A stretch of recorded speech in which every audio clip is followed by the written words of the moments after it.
Hi students, அனைவருக்கும் வணக்கம். நம்ம இந்த வீடியோல என்ன பார்க்க போறோம் அப்படினா 11th ஸ்டாண்டர்ட் பாட்டனி சரிங்களா பியூர் சயின்ஸ் பாட்டனி புக் பேக்ல இருக்கக்கூடிய இம்பார்ட்டன்ட் क्वेश्चंस தான் பார்க்க போறோம். Chapter number 5, 6, 7 and 8. Already book back and interior question வந்து சாப்டர் 1 to 4 and 5, 6, 7, 8 குவார்ட்டர்லி போர்ஷனுக்கு தேவையானது எல்லாமே நம்ம வந்து அப்லோட் பண்ணியாச்சு. ஸோ அந்த வீடியோஸை பார்க்கலனா பிளேலிஸ்ட்டில் 11th இம்பார்ட்டன்ட் கொஷின் இருக்கும், அதில் செக் பண்ணி பாருங்கள். புக் பேக் கொஷின் வந்து 1 to 4 வந்து அப்லோட் பண்ணிட்டோம். ஸோ புக் பேக் கொஷின் உங்களுக்கு வேணும் அப்படின்னா பிளேலிஸ்ட்டில் 11th and 12th book back important question இருக்கும். ஸோ அதை வந்து செக் பண்ணி பாருங்கள். அதுக்கு முன்னாடி நீங்கள் நம்ம சேனலை சப்ஸ்கிரைப் பண்ணாமல் தான் சப்ஸ்கிரைப் பண்ணுறங்க. முடிஞ்சால் ஒரு லைக் பண்ணிவிட்டு கண்டினியூ பண்ணுங்கள். நமக்கு சேனலில் பியூர் சயின்ஸ் ஸ்டூடெண்ட்ஸ் வந்து நிறைய பேர் வந்து ஃபாலோ பண்ணிகிட்ருக்காங்க. ஸோ நீங்கள் பியூர் சயின்ஸ் ஸ்டூடெண்ட்ஸ் வந்தீங்கன்னா ஒரு கமெண்ட் பண்ணுறங்க. இதில் புக் பேக் கொஷின் சரிங்களா பாட்னியை பொறுத்த வரைக்கும் நமக்கு வந்து 15 லெசன்ஸ் வந்து இருக்குது. இந்த 15 லெசன்லேருந்து கிட்டத்தட்ட 7லேருந்து 8 மார்க்ஸ்க்கு வந்து ஒவ்வொரு லெசன்லேருந்து என்ன பண்ணுவாங்க கொஷின்ஸ் வந்து கேட்பாங்க. இதில் ரொம்ப இம்பார்ட்டன்ட் இந்த 5வது லெசன் சரிங்களா. 5வது லெசனில் இது வரைக்கும் எந்த மாதிரியான கொஷின் வந்து கேட்குறாங்க அப்படின்னா மோஸ்ட்லி இந்த கலைச்சொற்களால் விவரி அப்படிங்கிற கொஷின் தான் நிறையா டைம் 5 மார்க்ஸில் வந்து என்ன பண்ணுறாங்க கேட்குறாங்க. ஒரு 5 மார்க்ஸு 5வது லெசனில் கன்ஃபார்மு.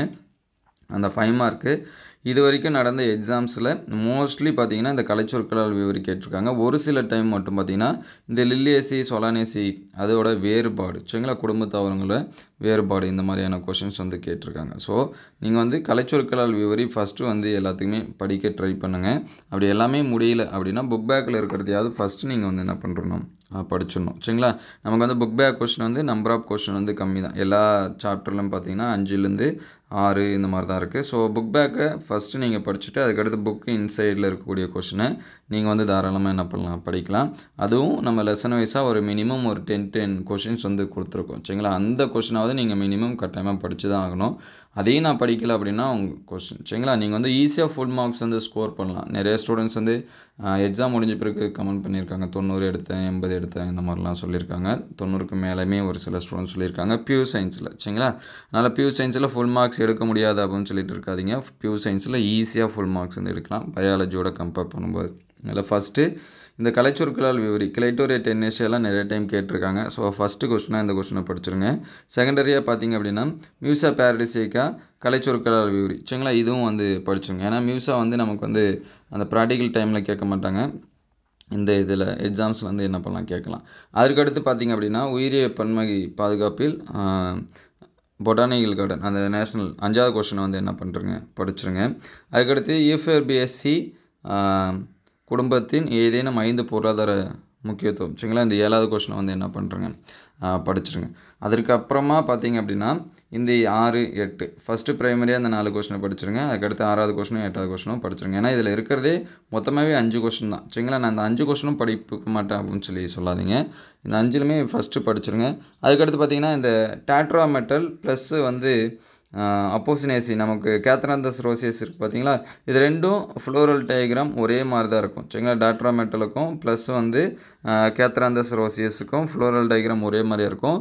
இங்கே சென்ட்ரலில் ஒரு கோடு வரும் எதில் அப்படின்னா அந்த டாட்ராமெட்டல். அதுக்கு என்ன ரீசன்னா அந்த சூலகம் வந்து சாய்வாக இருக்கிறது அச்சுக்கு கொஞ்சம் சாய்வாக இருக்கிறத வந்து காட்டுறதுக்காக அவ்வளோதான் டிஃப்ரென்ஸ். மற்றபடி ரெண்டுமே வந்து என்னவாக இருக்கிற மாதிரி இருக்கும் சேமாக இருக்கிற மாதிரி இருக்கும். ஸோ அது ரெண்டுத்தையும் நீங்கள் வந்து என்ன பண்ணுறங்க கம்பேர் பண்ணி படிச்சுருங்க. ஸோ இந்த லெசனில் மினிமம் இந்த கொஷின்ஸ் எல்லாமே படிச்சுருங்க. இன்டீரியர் கொஷின் ஆல்ரெடி அப்ரூவ் பண்ணிட்டோம். ஸோ அது எல்லாமே நீங்கள் பார்த்துருங்க. அடுத்து லெசன் நம்பர் 6 எடுத்துக்கங்க. நெக்ஸ்ட்டு லெசன் நம்பர் 6ல் பார்த்தீங்கன்னா number of question book back question இதில் கம்மி தான் சரிங்களா. இதுலேயும் பார்த்திங்க அப்படின்னா நமக்கு 5 கொஷின்ஸ் தான் என்ன பண்ணியிருப்பாங்க கொடுத்துருப்பாங்க.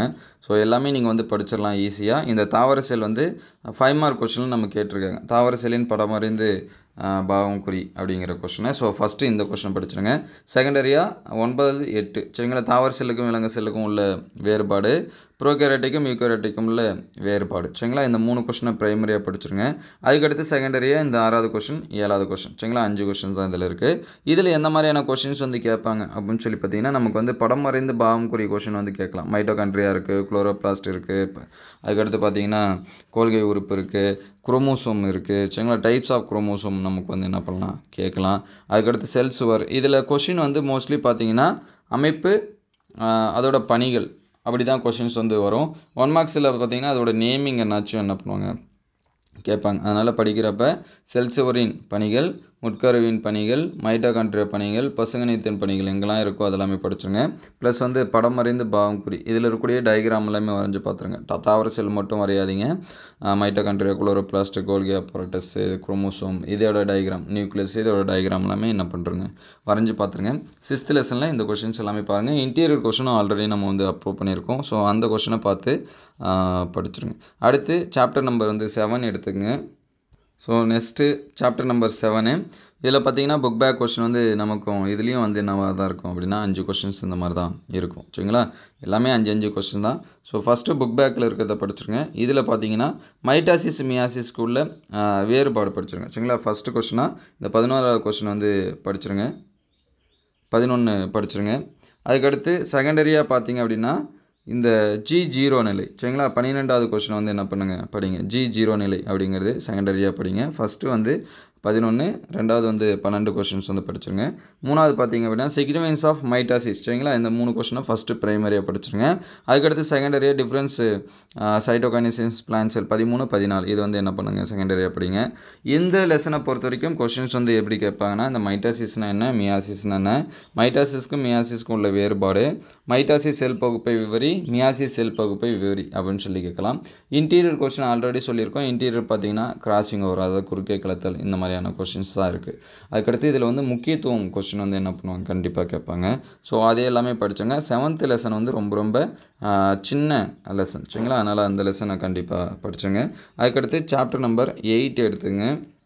ஸோ இது சாப்டர் நம்பர் 8. சரிங்களா, இதுலேயும் பார்த்தீங்கன்னா நமக்கு என்ன இருக்கும் 5 கொஸ்டின் தான் இருக்கும். சரிங்களா, எல்லா லெசனுமே 5. ஃபஸ்ட் லெசனில் மட்டும்தான் நமக்கு கொஞ்சம் அதிகமாக இருக்கும். சரிங்களா, இதில் ஃபஸ்ட்டு படிக்கிறப்ப என்ன படிக்கிறீங்கன்னா இந்த டிஎன்ஏ அமைப்பை விவரி. சரிங்களா, இந்த கொஸ்டினை ஃபஸ்ட்டு படிச்சுருங்க.